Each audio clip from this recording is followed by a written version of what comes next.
નજર કરી વિગતવાર સમાચાર પર મહત્વપૂર્ણ સમાચાર જામનગરથી કે જ્યાં પટેલ કોલોની વિસ્તારના છેડે આવેલ શાંતિનગર શેરી નંબર 1 માં આગ લાગવાની ઘટના પ્રકાશમાં આવી છે। એક રહેણાંક ઘરમાં આગ લાગી હતી। શોર્ટ સર્કિટના કારણે આગ લાગવાનું પ્રાથમિક કારણ વ્યક્ત કરાઈ રહ્યું છે। ફાયર ફાઈટર દ્વારા આગને કાબૂમાં લેવામાં આવી હતી। આગને લીધે ઘરવકરીને નુકસાન થયું હોવાનું પણ સામે આવ્યું છે। આગ કાબૂમાં આવતા આસપાસના રહેણાંક લોકોએ હાશકારો અનુભવ્યો।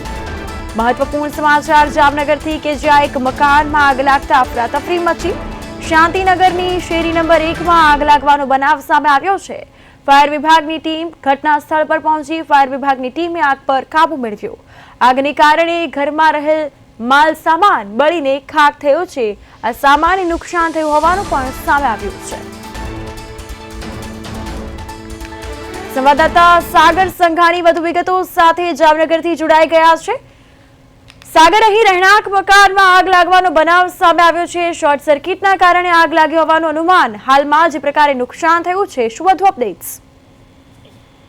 ચોક્કસ વાત કરવામાં જામનગર શહેરની અંદર શાંતિનગર વિસ્તારમાં એક આગનો બનાવ બન્યો હતો। ત્યારબાદ સ્થાનિક જે રહેણાંક વિસ્તાર છે તેમના લોકો દ્વારા ફાયર ફાઈટરને જાણ કરવામાં આવી હતી અને ફાયર ફાઈટરને જાણ કરતા તાત્કાલિક ફાયર બ્રિગેડની જે ટીમ છે તે ઘટના સ્થળ ઉપર દોડી આવી। શહેરી નંબર પટેલ કોલોની અંદર 1 નંબરના છેડા જે શાંતિનગર વિસ્તાર છે તેમની અંદર ઘરમાં આગ લાગી હતી ને આગ લાગતા જ તેના લોકો છે તે ગભરાઈ ગયા હતા, પરંતુ ક્યાંક ને ક્યાંક ફાયર બ્રિગેડની ટીમ છે તે તાત્કાલિક પહોંચી અને જે ઘરવખરી છે તેમને જે આગ લાગી હતી તેમાં આગને કાબુ મેળવવાનો પ્રયાસ શરૂ કરી દેવામાં આવ્યો। આગ છે તે શોર્ટ સર્કિટના કારણે લાગી હોવાનું અનુમાન પ્રાથમિક કારણ કહી શકાય અને ઘરવખરીની અંદર તમામ ફ્રીજ, એસી સહિતના જે ઉપકરણો છે તે બળીને ખાક થઈ ગયો છે ને મોટા લાખોની સંખ્યાના જે નુકસાન કહી શકાય, કારણ કે તેમના ફ્રીજ, એસી સહિતનો જે સામાન છે તે બળીને ખાક થઈ ગયો છે અને અન્ય પણ વસ્તુઓ છે તે બળીને ભસ્મ થઈ ગઈ છે। જી બિલકુલ, આ રહેણાંક મકાન હતું તો ત્યાં ઘરમાં કેટલાક લોકો ઉપસ્થિત હતા, તેને લઈને કોઈ અપડેટ્સ,